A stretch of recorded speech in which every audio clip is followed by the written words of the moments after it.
ये एक माँ की दर्दनाक कहानी है जहाँ एक महिला सलाखों के पीछे अपने बच्चों को बीड़ियों से बंधे होने के बावजूद भी जन्म देती है, लेकिन वहाँ उसकी चीख पुकार सुनने के लिए कोई नहीं आता।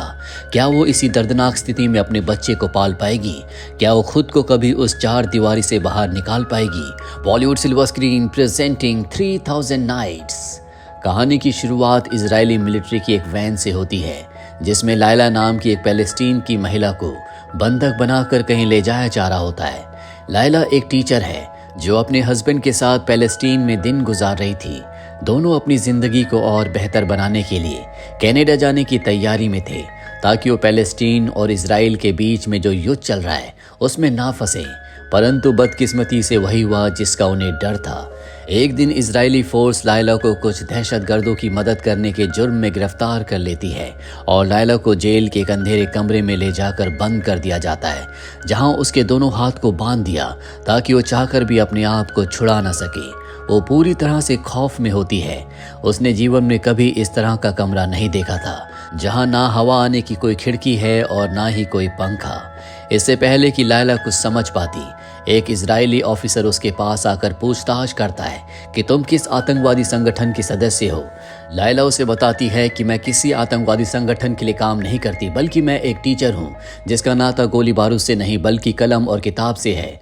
लेकिन वो ऑफिसर उसकी बात को अनसुना करके फिर से उससे पूछता है, तुम्हारा यहाँ आने का मकसद क्या था और तुम उन लोगों को कैसे जानती हो?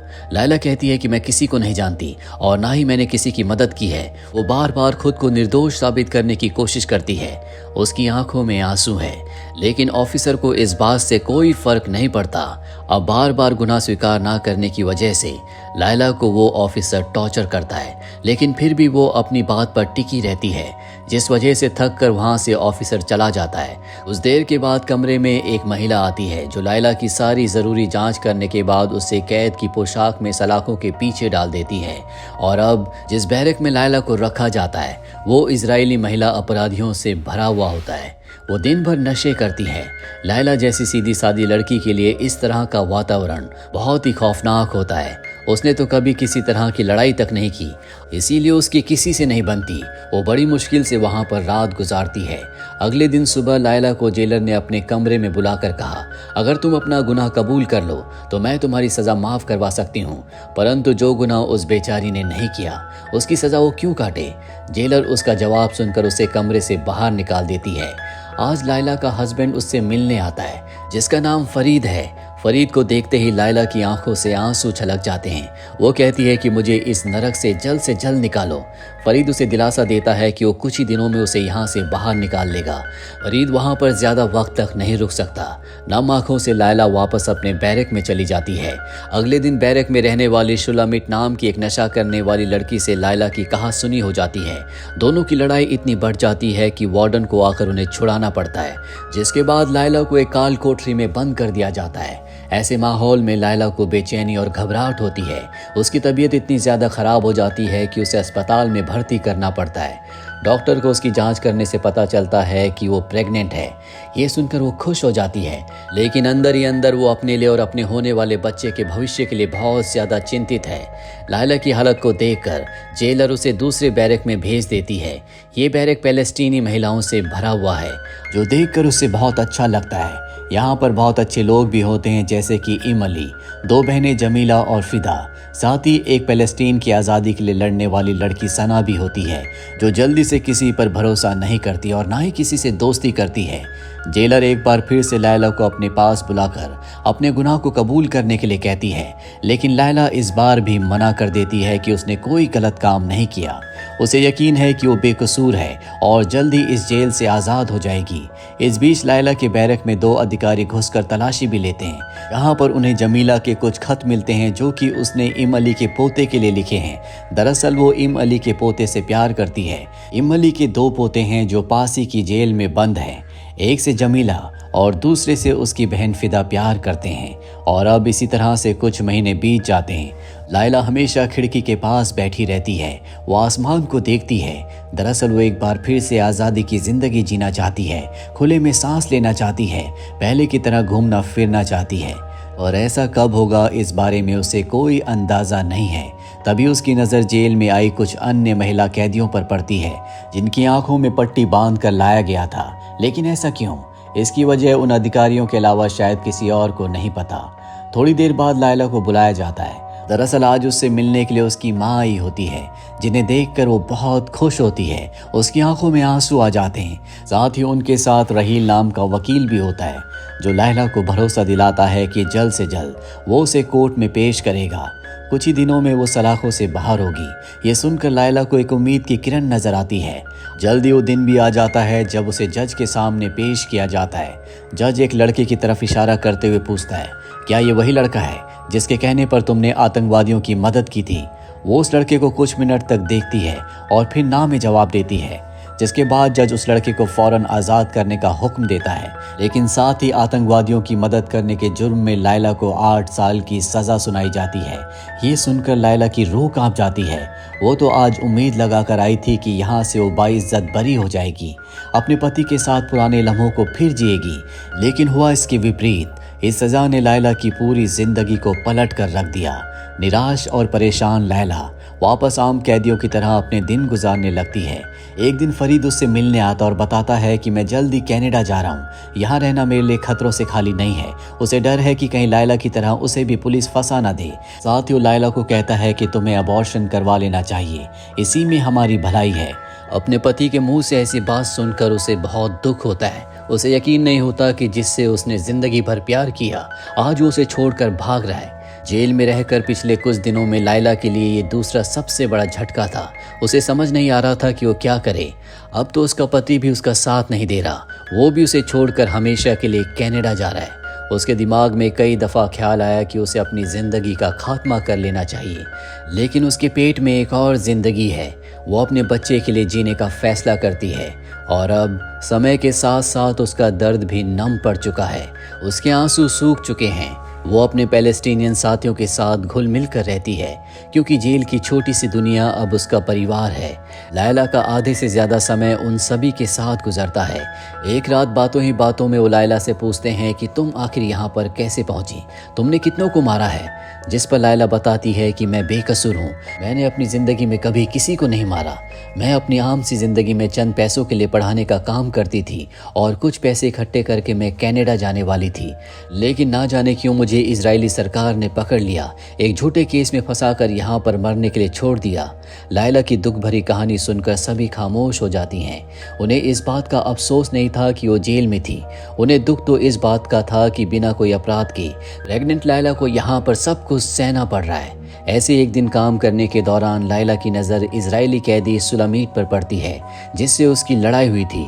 सुलामीट की तबीयत, उसकी हालत बहुत ज़्यादा ख़राब होती है। उसका कोई साथी भी वहाँ पर नज़र नहीं आ रहा था। लायला उसे फ़ौरन डॉक्टर के पास ले जाती है।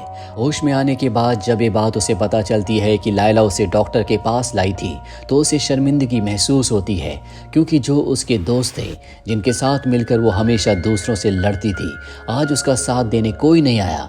अगर लायला उसे यहाँ पर नहीं लाती तो शायद वो जिंदा भी ना होती।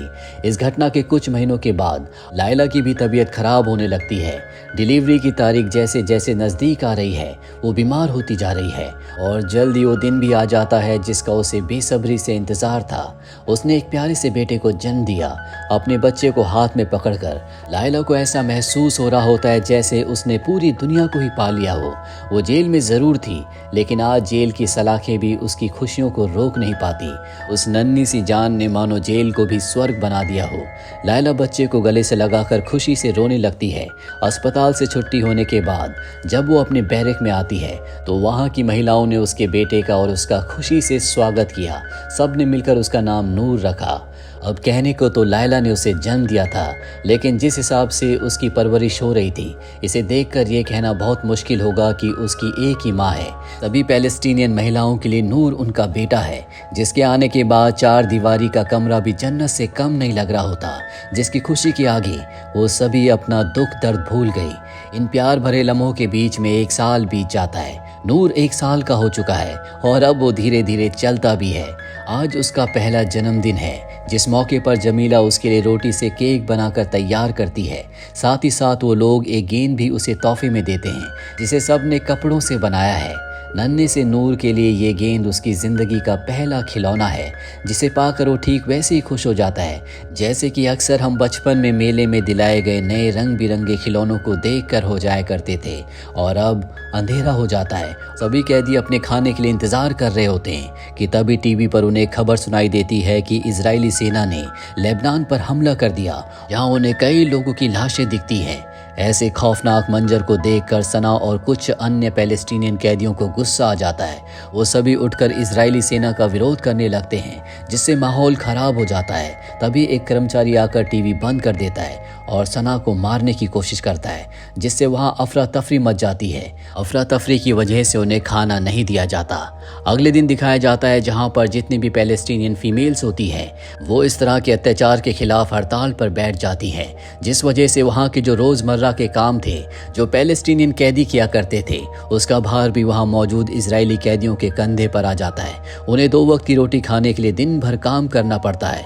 इन्हीं कैदियों में जो सुलामिट होती है जो जेलर के कमरे की सफाई किया करती है, सफाई के दौरान उसकी नज़र उस दिन के अखबार पर पड़ती है, इसीलिए वो अखबार को उठाकर अपने पास छुपा लेती है और चुपके से जाकर वो पैलेस्टीनियन दोस्त लायला को दे देती है ताकि उन लोगों को पता चल सके कि बाहर इजरायली सेना क्या कर रही है। अफसोस आज की खबर बैरक में मौजूद सभी महिलाओं के लिए बहुत ही दुख भरी थी, क्योंकि इजरायली सेना ने सना के पूरे परिवार को ख़त्म कर दिया था। ये सुनकर सना ने अपना आपा खो दिया और ज़ोर ज़ोर से जेलर के ऊपर चिल्लाने लगी, जिससे जेलर ने वहां आकर लायला और उसके बेटे नूर को वहां से ले जाकर एक अलग बैरक में बंद कर दिया। अब लायला अपने साथियों से अलग हो चुकी है, सिर्फ उसका बेटा उसके पास है जो अब भूख से रो रहा है। आखिर वो एक मासूम बच्चा है, उसे क्या पता कि भूख हड़ताल क्या होती है। जिस जगह पर उसने अपनी आंखें खोली है बाहर की दुनिया उससे कई बड़ी है। ऐसे में सुलामिट इजरायली कैदियों द्वारा बनाया गया थोड़ा सा खाना नूर के लिए लेकर आती है, जिसे लायला हाथ भी नहीं लगाती, क्योंकि वो अभी भी अपने दोस्तों के साथ भूख हड़ताल पर है। वो कभी उन्हें धोखा नहीं दे सकती। इसी दौरान लायला को पता चलता है कि उसकी एक पैलेस्टीनियन साथी रिहान जेलर के साथ मिली हुई है और वो उन लोगों के मकसद की सारी जानकारियाँ उसे वक्त बेवक्त देती रहती है। अगले दिन अचानक लायला से मिलने उसका पति फरीद आता है, जो अपने बेटे को एक बार देखना चाहता है, इसीलिए कनाडा से वो इतनी दूर आया है। लेकिन जिन कठिनाइयों में वो लायला को छोड़ कर गया था, इसके लिए वो उसे कभी माफ़ नहीं कर सकती, इसीलिए वो वहाँ से चली जाती है। कई दिन बीत जाते हैं और अब भी सारे पैलेस्टीनियन कैदी भूख हड़ताल पर होते हैं। अब जेलर ने अपनी पहली चाल चली। उसने लायला की हिम्मत को तोड़ने के लिए नूर को उससे अलग कर दिया। वो अच्छे से जानती है कि नूर सभी पैलेस्टीनियन कैदियों की आंखों का तारा है। नूर की वजह से सबकी भूख हड़ताल को ख़त्म करवाया जा सकता है, लेकिन ऐसा कुछ नहीं होता। ऐसी एक रोज़ जब सभी पैलेस्टीनियन कैदी आपस में बात करने के लिए इकट्ठा होते हैं तो वहाँ लायला भी आकर सना को रिहान के बारे में बताती है कि वो एक धोखेबाज है, उसने उन लोगों के साथ गद्दारी की है। जिसे सुनकर जमीला गुस्से में रिहान पर हमला कर देती है। वो रिहान से झगड़ रही होती है कि अचानक जोर से गोली चलने की आवाज़ सुनाई देती है, जिसके बाद जमीला ज़मीन पर गिर जाती है। उसकी मृत्यु हो चुकी है। शोर शराबे में भरा माहौल अब पूरी तरह से शांत हो जाता है। किसी को उसकी मृत्यु का यकीन नहीं होता। जमीला की मौत इजरायली शासन के ताबूत में आखिरी कील का काम करती है।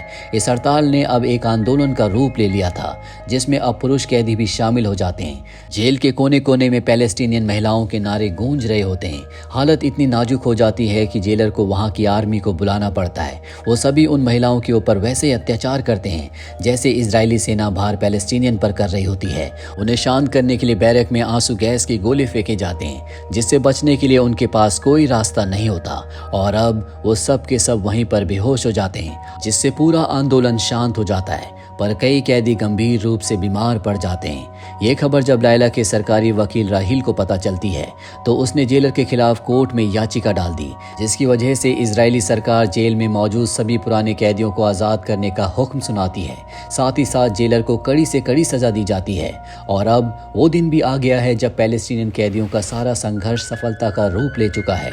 वो सभी एक एक करके जेल से अपने घर वापस जा रहे हैं, सिवाय लायला के, क्योंकि वो उन पुराने कैदियों में से नहीं थी।